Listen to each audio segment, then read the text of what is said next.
If you are a landlord or tenant in England, you need to watch this video because there has been a lot of changes in the last week in terms of legislation here in England, and that is obviously due to the introduction of the Renters' Rights Act 2025, which is finally, after much talk in the industry over the last year, it has finally become law as of the 1st of May this year. This is going to have huge implications for landlords here in England and also a lot of potential benefits for tenants.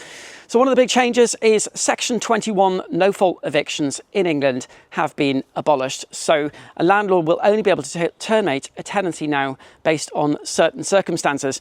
And some of the examples of those circumstances could be if a tenant has been behind with their rent, if they're in rent arrears, if there has been examples of antisocial behaviour, or if simply the landlord wants to move back into the property, or if they are looking to sell the property. These would be grounds for them to be able to terminate the tenancy. Also, the lengths of tenancies in the UK, or in England, are changing, and basically assured short-hold tenancies in England are ending. So all tenancies will become periodic rolling contracts, and tenants will be able to give notice with 2 months' notice to be able to terminate the tenancy. There's also changes in terms of rent increases, because landlords now will only be able to increase the rent on a property once per year. And if the tenant deems that the rent increase has been unfair, they will be able to challenge that in a tribunal.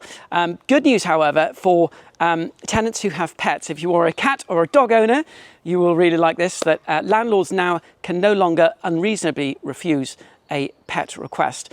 Bidding wars are being banned, and also there is no longer any discrimination allowed between tenants who have families or who are on benefits. So a lot of changes going ahead here for lettings in England. If you'd like to find out more details about the Renters' Rights Act and how that will affect you as a landlord or tenant here in England, and you'd like to find out our take from Blackmore Global, click on the link below.